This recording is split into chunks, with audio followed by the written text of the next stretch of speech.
अल्लाह के प्यारे नबी तहज्जुद की नमाज पढ़ रहे हैं और तहज्जुद की नमाज पढ़ के अल्लाह के नबी रो रहे हैं और इतना रोते हैं हत्ता बल्ला हिजरुहु, आपके कुर्ते का दामन आंसू से भीग जाता है। फिर आप रोते हैं और फिर हदीस के अल्फाज हैं, सही इब्न हिब्बान की सही रिवायत है, फिर आप इतना रोते हैं हत्ता बल्लत लिहयतुहु, आपकी पूरी दाढ़ी आंसुओं से तर हो जाती है।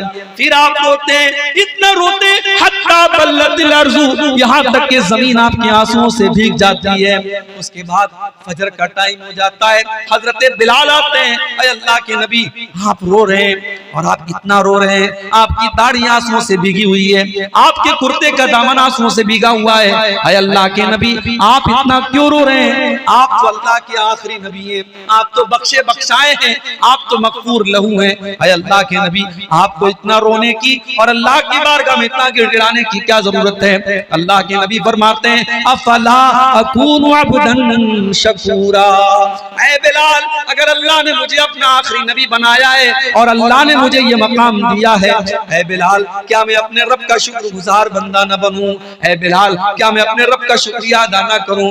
उसके बाद आपने फरमाया ऐ बिलाल वक़द नज़लत अलैया लैलता आयातुन, ऐ बिलाल आज की रात मेरे ऊपर कुछ आयतें नाजिल हुई हैं, वैलुल लिमन क़रअहा वलम यतदब्बरहा, जो आदमी उन आयतों को पढ़े और उन आयतों के अंदर गौर न करे, उन आयतों के अंदर इबरत हासिल न करे, ऐ बिलाल उस इंसान के लिए मैं बद्दुआ कर रहा हूँ, वो बर्बाद हो जाए, उसके लिए वैल है, तबाही है कि उन आयतों को पढ़ने के बाद उनके ऊपर गौर न करे।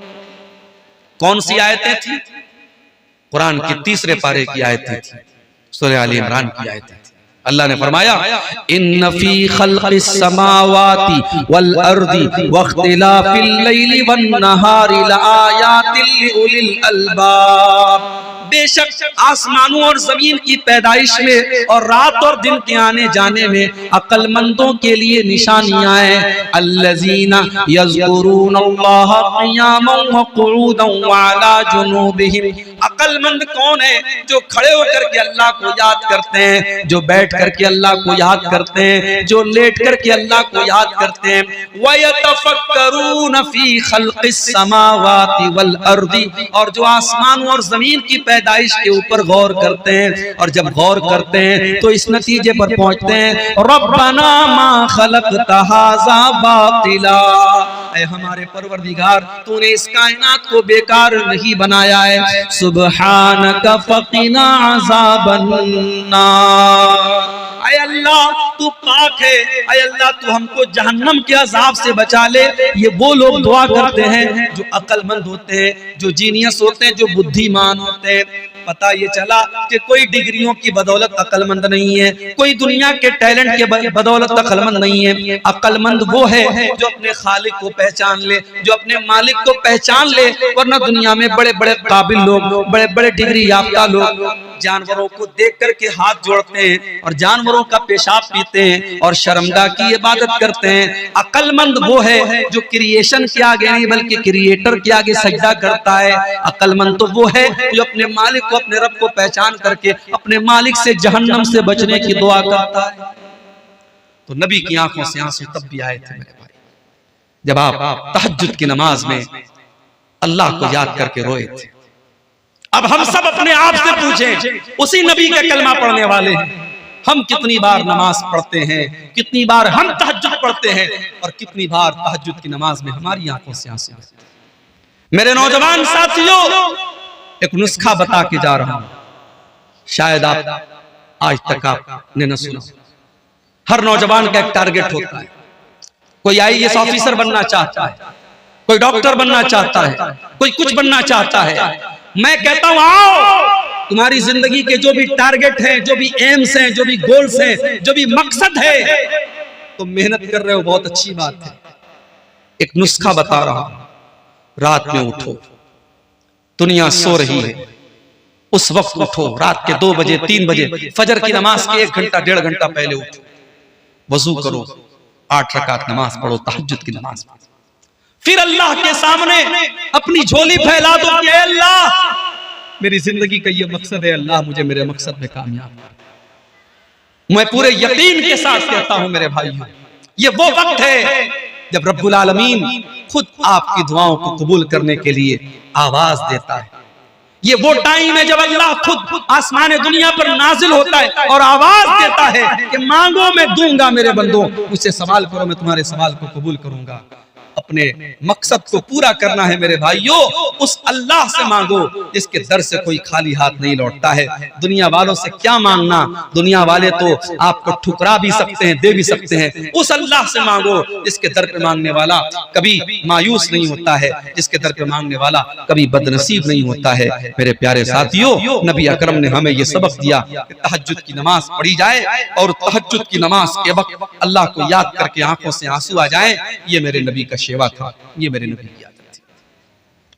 और आगे बढ़िए, एक और मौके पर अल्लाह के नबी की आंखों से आंसू आए थे। बुखारी के अल्फाज है, मुस्लिम के अल्फाज है। अल्लाह के प्यारे नबी सल्लल्लाहु अलैहि वसल्लम अपने सहाबी हजरत अब्दुल्ला बिन मसूद से कहते हैं, ऐ अब्दुल्ला इक़रा अलैयल कुरान, ऐ अब्दुल्ला तुम मुझे कुरान पढ़ करके सुनाओ। हजरत अब्दुल्ला बिन मसूद कुरान के बहुत अच्छे कारी थे।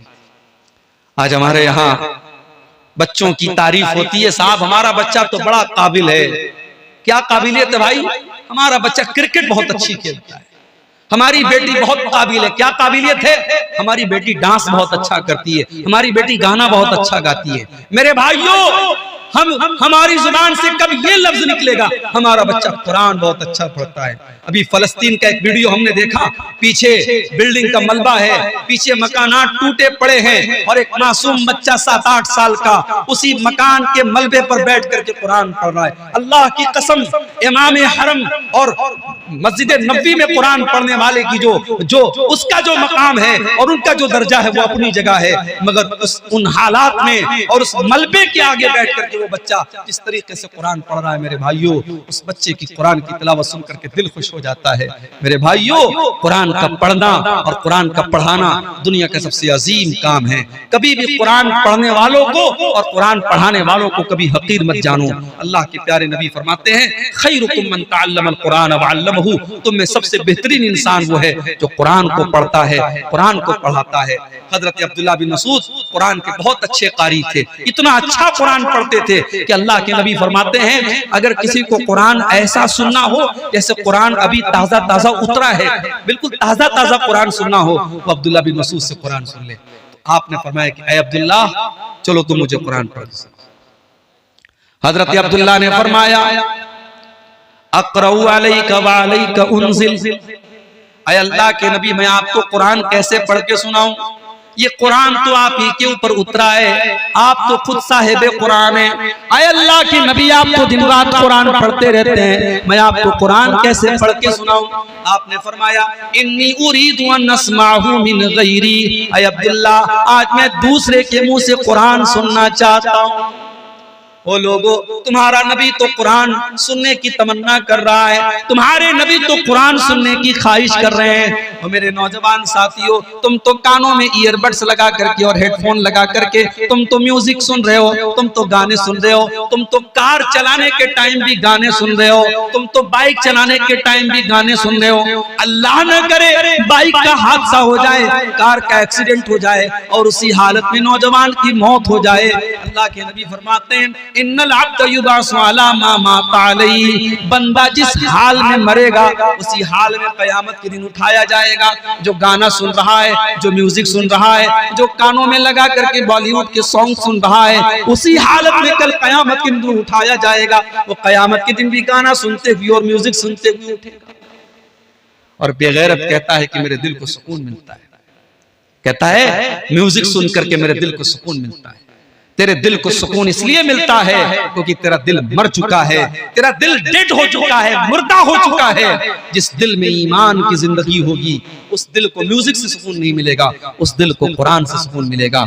मेरा रब कहता है, अला बिज़िक्रिल्लाहि तत्मइन्नुल कुलूब, मेरे बंदो ईमान वालों के दिलों को तो कुरान से सुकून मिलता है, अल्लाह के जिक्र से सुकून मिलता है। आपने फरमाया, अब्दुल्ला तुम मुझे कुरान पढ़ के सुनाओ, मैं आज सुनना चाहता हूं। हजरत अब्दुल्ला कहते हैं, फ़क़रातु अलैहि सूरत निसा, मैं अल्लाह के नबी को सूरह निसा पढ़ के सुनाने लगा। मैं सूरह निसा की तिलावत करने लगा। अल्लाह के नबी गौर से बैठ कर के सुनने लगे। मैं पढ़ रहा हूँ, अल्लाह के नबी सुन रहे हैं। यहाँ तक कि मैं सूरह निसा की आयत पर पहुंचा, फ़कैफ़ इज़ा जिना मिन कुल्लि उम्मतिन बिशहीद व जिना बिका अला हाउलाइ शहीदा। जब मैं इस आयत पर पहुंचा, अल्लाह फरमाता है, ऐ मेरे नबी, आपका क्या हाल होगा जब हम हर उम्मत में से एक गवाह लाएंगे, और ऐ नबी, आपकी उम्मत पर हम आपको गवाह बनाएंगे। जब मैं इस आयत पर पहुंचा, अल्लाह के नबी ने फरमाया, बस करो ऐ अब्दुल्ला, बस करो, रुक जाओ। फैज़ा ऐनाहु तज़रीफान, मैंने नजर उठा के देखा तो अल्लाह के प्यारे नबी की आंखों से आंसू बह रहे थे। अल्लाह के नबी रो रहे थे। आपको अपने कंधे पर डाली जाने वाली जिम्मेदारी का एहसास हो रहा था। कयामत के दिन अल्लाह ताला सारी उम्मत पर आपको गवाह बनाएगा। इस जिम्मेदारी का एहसास करके और इसके बारे में सोच करके अल्लाह के नबी रो रहे थे। आपने फरमाया, अब्दुल्ला बस करो। मैंने नजर उठा के देखा तो अल्लाह के नबी की दोनों आंखों से ज़ारो कतार आंसू बह रहे। नबी अकरम ने हमको सबक दिया, जिस चीज की जिम्मेदारी आपके कंधे पे डाली जाए उस जिम्मेदारी का एहसास महसूस करो मेरे भाई।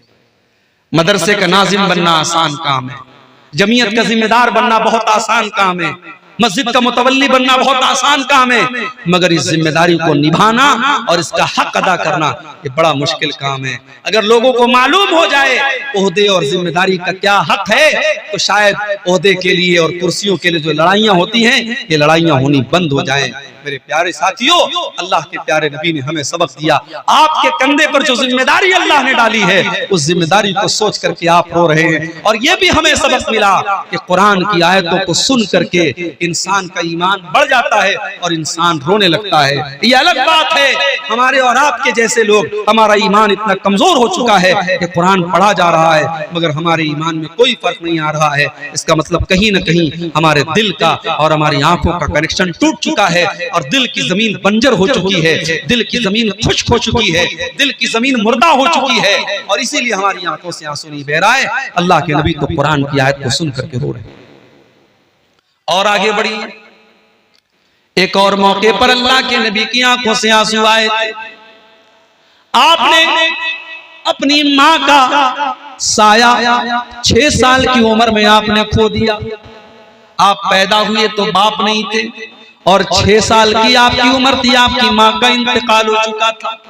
बाप को तो आपने पाया ही नहीं, बाप क्या होता है आपने देखा ही नहीं, और मां की ममता भी आपने 6 साल की उम्र में खो दिया। मेरे भाई, जाहिर है मेरे नबी से ज्यादा यतीम का दर्द कौन समझ सकता है, इसीलिए आपने यतीमों के हक बयान किए थे। यतीमों की परवरिश करने वालों को आपने जन्नत की खुशखबरी सुनाई है। आपने फरमाया, अना व काफिरुल यतीम कहातैन। आपने 2 उंगलियों से इशारा करके फरमाया कि यतीम की परवरिश करने वाला जन्नत में मेरे साथ जाएगा। जैसे ये दोनों उंगलियां एक दूसरे के साथ जुड़ी हुई हैं, यतीम की परवरिश करने वाला भी जन्नत में मेरे साथ रहेगा। आप खुद यतीम थे, लेकिन एक बात बताइए मेरे भाई, हमारे उलमा बैठे हैं, यतीम किसको कहते हैं? यतीम उस बच्चे को कहते हैं, उस नाबालिग बच्चे को कहते हैं जिसका बाप मर गया। इंसान जब बालिग हो गया, जवान हो गया, अब वो यतीम नहीं रह गया। यतीम तब तक है जब तक वो नाबालिग है। लेकिन मेरे नबी अपने माँ बाप की कमी को हमेशा महसूस करते थे। एक मर्तबा सहाबे किराम के साथ उस इलाके से गुजरते हैं जहां आपकी माँ की कब्र है। माँ की कब्र को आपने देखा, 6 साल की उम्र में आपने माँ को खोया था।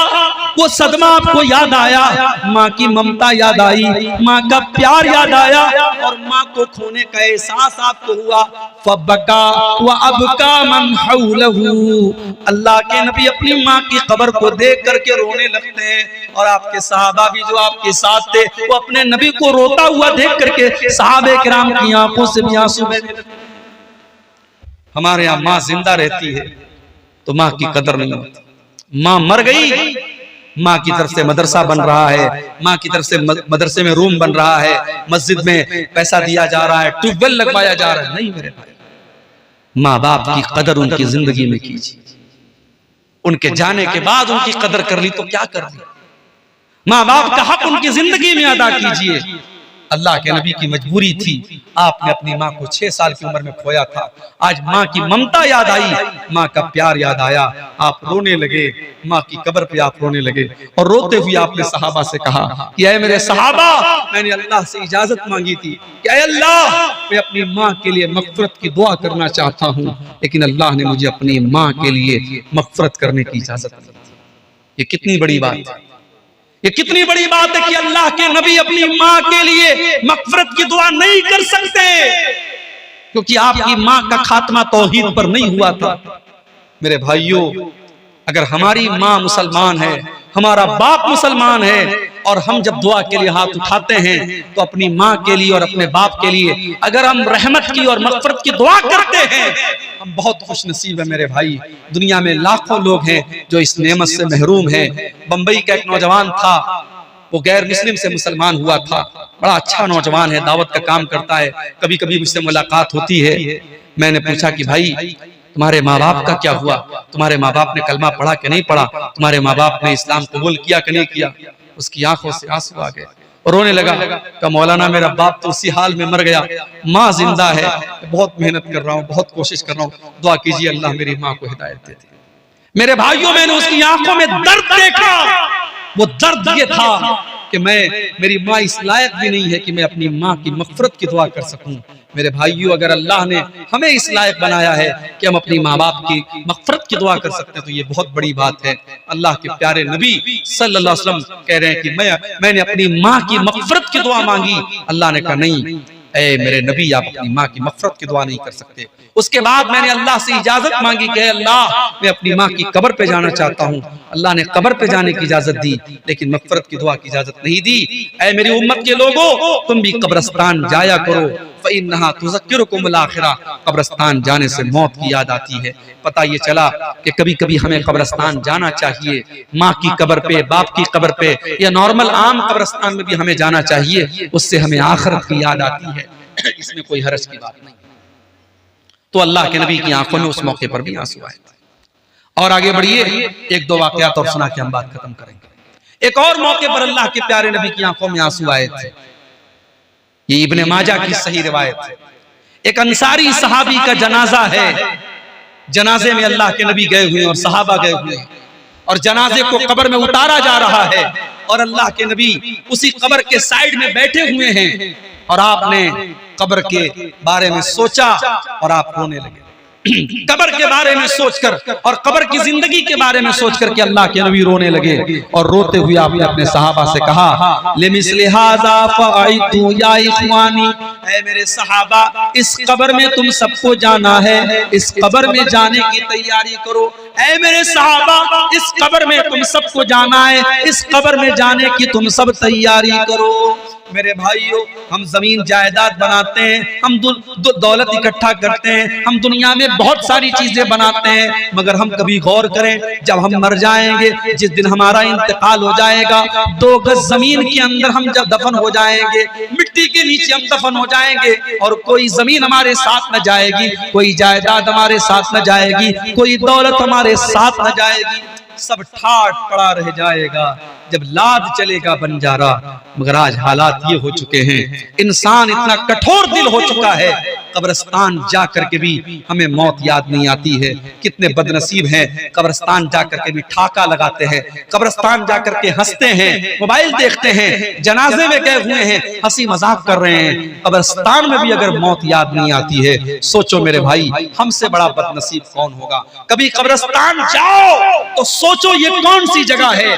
बड़े बड़े बादशाह यही दफन हैं, बड़े बड़े अमीर उमरा यही दफन हैं, बड़े बड़े ताकतवर कब्र यही दफन है। ये वो कब्र की मिट्टी है जिसने ताकत वालों की ताकत को खाक में मिला दिया, दौलत वालों की दौलत को खाक में मिला दिया। सब कुछ छोड़ के हम सबको कब्र में जाना है। इसीलिए हजरत उस्मान गनी रजी अल्लाह ताला अन्हु जब किसी कब्र के पास से गुजरते थे तो रोने लगते थे। किसी ने पूछा है उस्मान गनी, जन्नत की बात आती है तो आप नहीं रोते हैं, जहन्नम की बात आती है तो आप नहीं रोते हैं, कब्र को देख करके रोने लगते हैं। उस्मान गनी ने कहा कि हाँ, मैंने अल्लाह के प्यारे नबी को फरमाते हुए सुना था, इन्नल कब्र अव्वलु मंजिल मिन मनाजिल आखिरा, बेशक कब्र आखिरत की पहली मंजिल है। जिसने कब्र की मंजिल को पार कर लिया उसके लिए आगे की मंजिलें आसान हैं। इसलिए मेरे साथियों, मैं कब्र को देखता हूं तो रोने लगता हूं। मेरे भाइयों, अल्लाह के प्यारे नबी कब्र को देख करके रोने लगते हैं। और आप ये भी कहते हैं कि अगर कब्र के अंदर जो अजाब होता है, अगर तुम उनको सुन लो और देख लो तो तुम अपने मुर्दों को दफनाना बंद कर दो। और आपने ये भी फरमाया, लौ तालमूना मा आलम, जो मैं जानता हूं अगर तुम जान लो, लज़हिबतुम कलीलन व लबकैतुम कसीरा, तो तुम्हारी हंसी बहुत कम हो जाएगी और तुम बहुत ज्यादा रोने लगोगे। जो अल्लाह का अजाब मैंने देखा है और अल्लाह के अजाब की झलकियां जो मुझे दिखाई गई हैं, अगर वो तुम देख लो और तुम जान लो तो तुम्हें हंसी बहुत कम आएगी और रोना बहुत ज्यादा आएगा।